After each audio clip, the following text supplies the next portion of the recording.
Assalamualaikum wargi BM1, nama aku Olive, aku berasal dari tim jurnalistik. Kali ini aku bareng salah satu siswi dari BM1 mau wawancara terkait World Federation for Mental Health Day.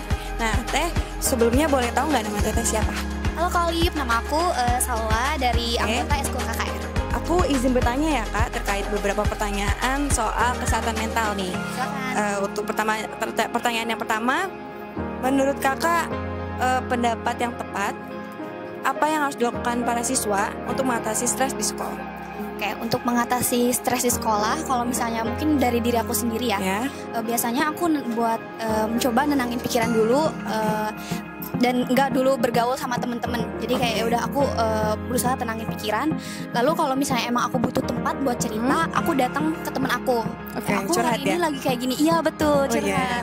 Dan kalau misalnya emang udah berat banget, kita bisa datang ke BK. Oke. Nah, kalau bertanya, kan kalau ke BK tuh pasti ketemu guru-guru tuh. Kira-kira Teteh ini nyaman gak sih membicarakan masalah yang Teteh punya ke guru-guru atau ke teman-teman yang misalnya menurut Teteh nggak terlalu deket tapi bisa diajak bicara? Kalau untuk aku bukan tipe orang terbuka ke orang baru. Jadi kalau misalnya untuk ke temen yang emang enak buat diajak cerita itu enggak. Tapi aku harus yang bener-bener temen aku deket kayak gitu. Jadi aku bisa nyaman buat cerita dan percaya. Lebih leluasa gitu? Betul. Kalau untuk ke guru pun ya sama. Aku lebih nyaman ke guru yang aku udah kenal dia BK, berarti udah tahu porsinya apa. Oke, yang ketiga ya Kak Teh. Menurut Teteh, apa dukungan yang Teteh harapkan dari sekolah terkait kesehatan mental?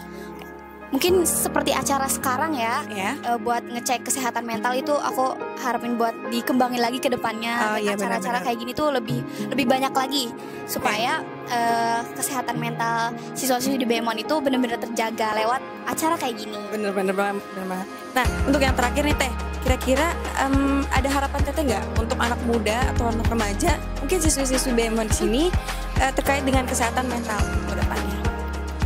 Harapan aku kalian jangan lupa jaga kesehatan mental supaya kita menuju generasi emas 2045 yang gemilang. Yeay.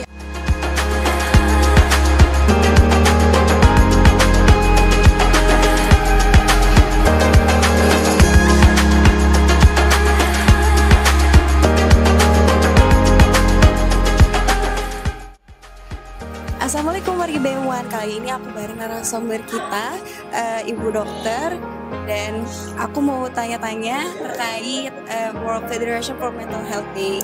Izin sebelumnya warga BM1 mau tahu nama Ibu dan peran Ibu di sini sebagai apa?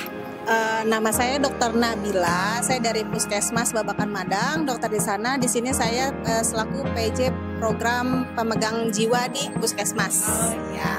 Jadi itu ya teman-teman. Nah, Ibu izin langsung ke pertanyaannya ya? Ya, boleh. Yang pertama, kami ingin bertanya menurut Ibu, apa yang menjadi tantangan terbesar dalam mendiagnosis masalah kesehatan mental di kalangan remaja?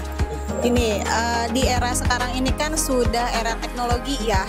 Era teknologi, jadi untuk masalah anak, remaja itu banyak tantangannya karena mereka itu sudah banyak terpengaruh oleh teknologi, informasi-informasi digital. Jadi mereka itu banyak asupan informasi-informasi yang membuat kan remaja ini kan tantangannya itu kan kita akan mempersiapkan untuk generasi ke depan. Nah, karena dari era teknologi handphone dan segala macam banyaklah informasi yang masuk. Jadi disitulah kita harus men-screening, mendeteksi dini untuk mempersiapkan generasi ke depan. Setuju banget. Untuk pertanyaan selanjutnya nih Bu, menurut Ibu, apa saran yang tepat untuk mencegah masalah kesehatan mental di kalangan remaja? Kan ini kan kita sasarannya untuk remaja di sekolah ya. Ada di sekolah di Puskesmas ada program jiwa, di sekolah ada guru BK. Jadi pentingnya deteksi dini di karangan remaja siswa khususnya di atas 15 sampai 18 tahun.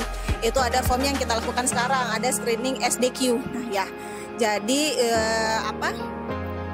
sedini mungkin screening untuk screening awal itu SDQ untuk mengetahui si A, si B, si remaja ini ada masalahnya apa. Baru nanti setelah dari hasil kita tindak lanjuti. Oke, untuk kedepannya ya Bu ya. Oke. Untuk yang terakhir, dalam rangka hari kesehatan mental ini, apakah ada pesan dari Ibu untuk anak-anak muda kedepannya terkait dengan kesehatan mental? Untuk anak-anak remaja sekarang mungkin beda banget ya pada zaman saya dulu ya. Kalau dulu kita HP nggak boleh bawa sekolah, sekarang itu sekolah aja di era digitalisasi, kerjain tugas di handphone, ngambil informasi di Google. Kalau mungkin dulu kita di perpustakaan, kalau sekarang di Google. Jadi kalau misalkan anak-anak ini punya masalah atau punya apa, cerita. Pentingnya kedekatan dengan keluarga di rumah, pentingnya kedekatan dengan guru di sekolah gitu. Mungkin kalau dulu kita takut ngomong sama guru, kalau sekarang kan sistem belajar udah beda banget ya. Saya lihat kesini banyak yang duduk bareng, cerita bareng sama gurunya. Nah dari situ itu kita bisa sharing apa sih masalahnya, karena kalau terus kita juga bisa melakukan screening. Makanya kan di screening itu sudah pernahkah Anda screening gitu ya. Nanti dari situ kita lanjuti. Jadi buatlah kedekatan kepada guru dan kepada keluarga supaya untuk mencegah dan pinter-pinter menyaring informasi yang ada di handphone itu. Boleh ya. Jagalah kesehatan mental anak-anak dan remaja, karena kalian adalah penerus bangsa untuk di masa depan. Oke, terima kasih. Halo Miss, boleh dong 2 kalimatnya untuk kesehatan mental hari ini nih Miss? Boleh? It's okay not to be okay, you are precious. Love yourself and you can do best in your person. Yeay, bagus banget tuh guys. Ingat kata-kata Miss Ima ya. Dadah!